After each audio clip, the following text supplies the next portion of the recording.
Call 0989. For a long time, not a good time.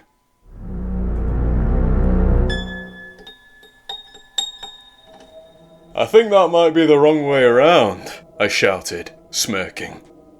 The message had not been inked, but engraved into the plastic laminate partition. It's the staple of any public bathroom stall, a mysterious phone number. One that, let's be honest, is either false or owned by an unwilling participant of a bad practical joke. But this message was different. Unlike the other musings and doodles on the cubicle wall, it caught my eye. That's no meagre feat, considering it was 3 a.m. and 10 bottles of cider were sloshing around in my belly. It wasn't the unbalanced handwriting that entrapped my gaze. Not even the brown trail of rust left in the grooves of the etching. So what if an inebriated moron had written his phone number with a house key? That didn't interest me at all. No, my curiosity was piqued by the length of the number. 4 digits. 0989. I didn't ring it, of course, because I didn't expect that the call would actually connect. However, when I really started to think about the message, concerns poisoned my intrigue. There was an omen lurking in the words. I didn't like any of it. Still, I shook my head, realising that my drunken mind was playing cruel tricks on me. If a not-so-sober stranger had written the message, it would make sense that he might not remember more than 4 digits of his number. It would make sense that he'd mix up a common saying, too. Get a grip, scaredy pants, I told myself, chuckling as I struggled to aim my stream away from the toilet seat. What are you yapping about? Mason slurred, slipping on the damp floor as he pulled my cubicle door open. I zipped up my jeans and grinned. Trying to sneak a peek, are we? Keep your fantasies to yourself, Alec, Mason said, swaying listlessly in the doorway. Now what were you saying? I don't remember, I admitted, laughing and shrugging. Something about the wrong... my friend hazily began, pausing to belch. Ugh, something was round. I don't know. I slapped my head in realisation, then jabbed a pointing finger at the cubicle wall. The message! I was saying it's the wrong way around. Mason crouched, squinting to read it. It's missing like 3 numbers. I snorted so hard I choked. Mason, it's missing a few more than that. You're drunk. So are you, he protested, standing up with hands on his hips, then stumbling into the opposite cubicle wall. True, but at least I have more than one brain cell left, I pointed out. That isn't saying much, considering you only started with 2, Mason retorted. I laughed. Wow. Yeah, he replied, tapping his temple with a grin. See? Even tipsy, I'm witsy. Witsy? I asked. Witty, he corrected. I was searching for a smart reply when I noticed that Mason had produced his phone from the front pocket of his jeans. My inebriated friend's bobblehead hindered his ability to focus on the screen, but I already knew from the tone of the phone's digital clicks that he was dialing a number. A short number. You're not serious? I asked as the phone started to ring. It's not gonna work. We'll see, won't we, Mr. Smart Alec? Mason asked, mashing the phone against sweaty hair in a completely failed attempt to meet his ear. Oh, that name hits the spot every time. Yeah? I scoffed, rocking from side to side. So does your mum. My friend laughed, shoving me into the green rickety wall of the cubicle. My mum's too wonderful for you, Alec. You are too wonderful for you. The phone had barely stopped ringing when the response sounded through the speaker. I heard the voice with such clarity that I twisted my head to ensure the responder hadn't appeared in the cubicle. As my friend and I locked eyes, I knew that we felt the same chilling sensation. The same chilling realisation. Mason should not have called that number. Who is this? My friend calmly asked, struggling to sober himself up. Who is this? The voice parroted, speaking in a misshapen way. Mason started to pant, his chest bloating and compressing rapidly as he trembled on the spot. I tried to control my own breathing. I knew why we were both so afraid. There was background noise behind the voice on the other end of the phone. And that sharp, spiky audio wasn't the result of poor reception. Something was hidden in the static of the call. Hang up, I told my friend. I reached towards the phone in Mason's hand, but he retracted it and shook his head at me in absolute terror, as if to say that ending the call would be a dreadful idea, as if he were hearing more than me. And I wonder, sometimes, whether he'd simply been trying to stop me from hearing it too. I trusted my friend, as I'd never seen him that way. He was possessed by terror that surpassed even my own, and I'd certainly never been so frightened in my life. His transformation became fully apparent when a drunken pubgoer stumbled into the bathroom. The barfly locals call Barmy Barry, but only because he does, in fact, act a little balmy if we don't call him that. Go away, Barmy, Mason yelled. The old dishevelled gentleman wore a matching waistcoat and corduroy trousers, as if he were either attending a funeral or preparing to perform amateur magic.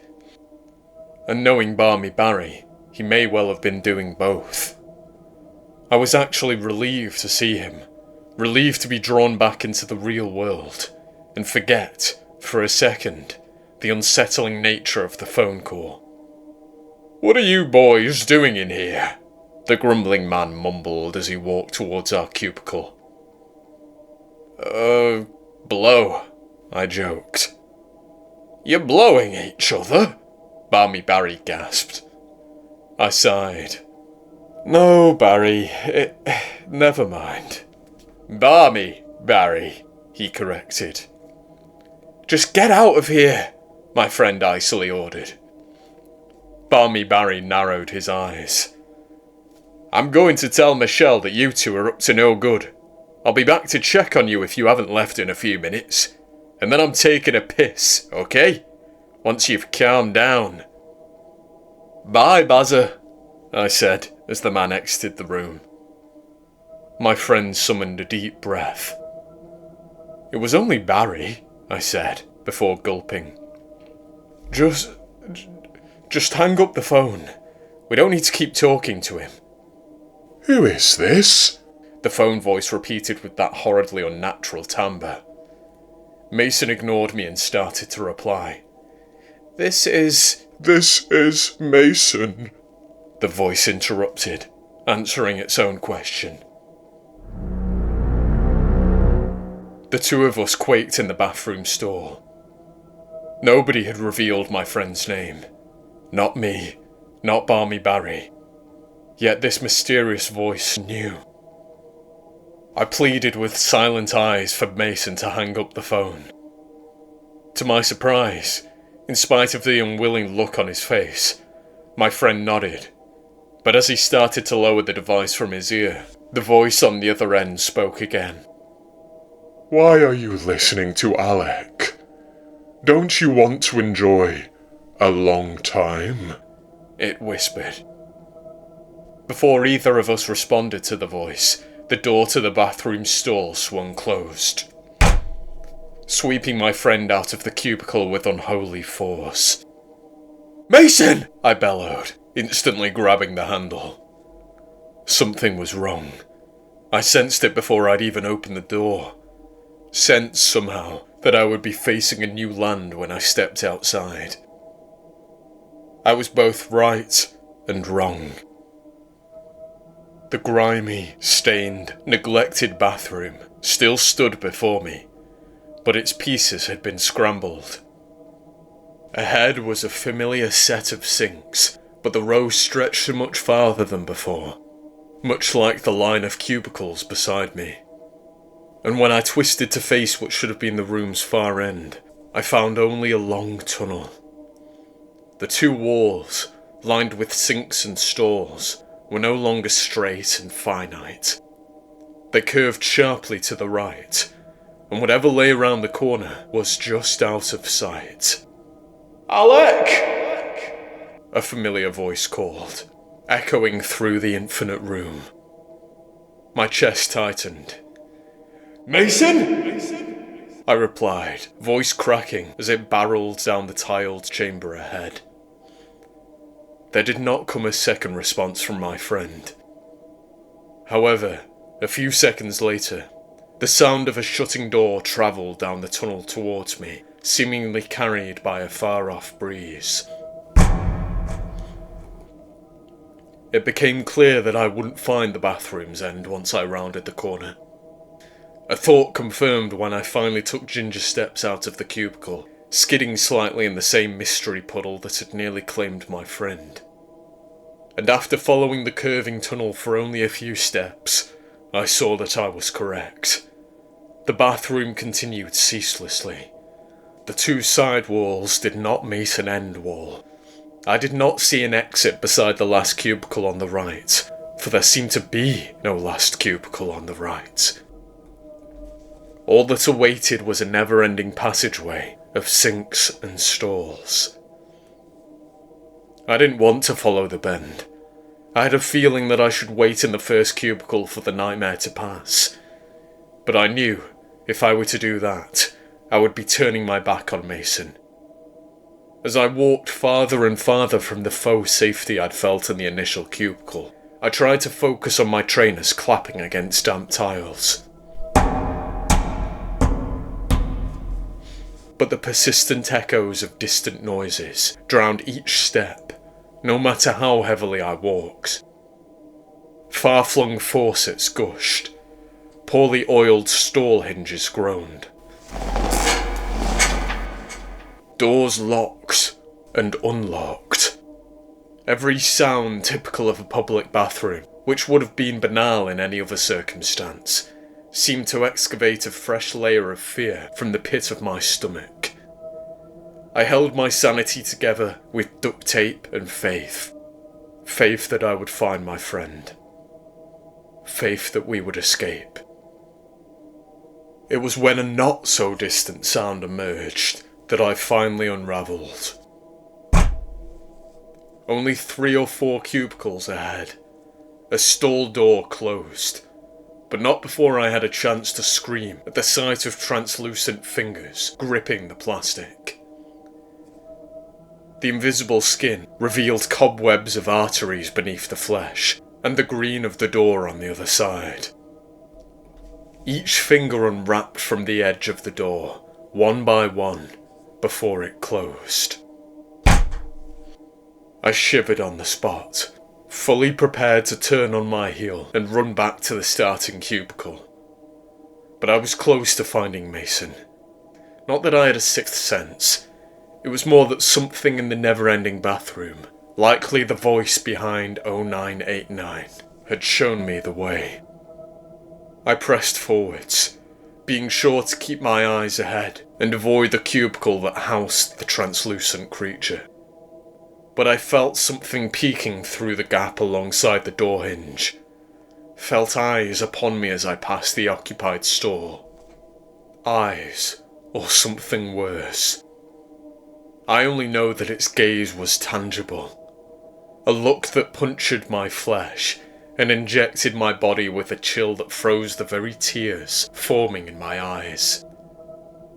And to exacerbate the horror, as I continued to walk, there came a shape, either a shadow or some black spectre, which slipped around the corner ahead, just past my field of view. Whether a shadow or not, I had no doubt that it had been very real. Then I saw what I had never expected to see. Not the force behind this madness, but the end of the tunnel. An end to the march.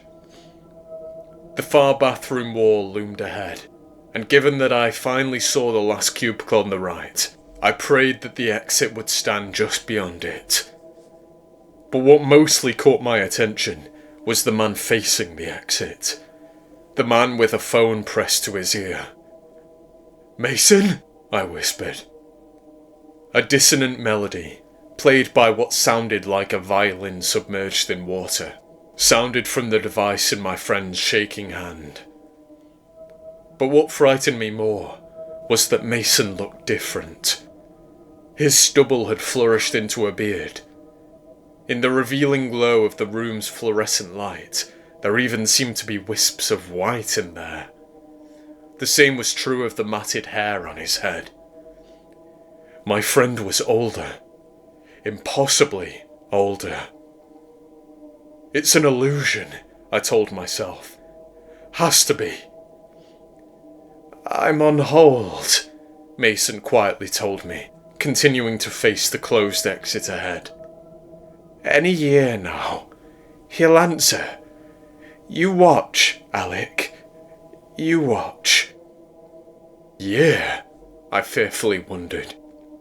"Let's get out of here," I urged, trying to ignore the impossibilities stacking up before me. "The door is right there." We don't want to open that, Alec, my friend replied in a low tone, borrowed from somewhere dark. Mason's sudden composure terrified me. His trembling had ceased, and I clamped my jaw shut in response. Then, once I stopped shaving away enamel with my fearful grinding, I realised that 0989's hold music had stopped. There came a voice from the phone speaker to confirm that. "I'm here, Mason," the inhuman voice announced in a sing-song timbre. "Thanks for holding." The exit clicked open. I saw only the edge of the door swing past the corner of the final cubicle, but that was a blessing. I know that I was fortunate to not see whatever stood, sat, or hovered in the doorway. To not see what Mason saw. His expression told me that. Even the most expressive face should not be able to convey such a level of fright. I'm glad I didn't look at my friend's eyes. I fear that I would have seen a reflection of whatever revealed itself in the open exit. "Oh," Mason knowingly said. But my friend's sole word did not slip into silence at the natural stopping point. The utterance was dragged out, like some zombified moan from the oblivion of a brainless skull. Mason was gone. There was nothing left of him upstairs. Nothing worth salvaging after his very sense of self had been obliterated by a terror too great for human eyes. Then came the nightmare. "No!" I shrieked. But it had already happened. With inhuman speed, my friend raised fingers to his eyes and started to claw with long nails. The two of us screamed in unison as he tore into his retinas. But he kept going. Did not stop. He tore until bloody ribbons spilled from the mush-filled sockets. He tore with no sense of self-preservation, only the maddening desire to never see a single thing again. And that was clearly a gift to Mason, as it would prevent him from ever having to see what stood in the doorway again. 10 seconds later, long after my oldest friend had rid himself of his vision, he finally stopped clawing. Mason sighed with relief, painting his face with a wide smile. He seemed, somehow, to be in less pain than before. "That's better," he said. But it wasn't Mason. It wasn't anyone I knew at all. I screamed for the 10th consecutive time, lungs starting to give out. But my friend did not turn to face me with his eyeless, blood-strewn face. Did not utter parting words to someone who'd been his friend since childhood. He walked towards the exit, then the door slammed shut behind him, welcoming Mason into an unknown world with an unknown thing. The same door flung open a second later, and a grey-haired man wearing Windsor glasses burst into the bathroom. "What is happening in here?" Barmy Barry cried. Alec? Why are you crying?" I turned around, cheeks painted with tears and snot, to find no curving tunnel behind me. The bathroom had returned to normal, but Mason was gone.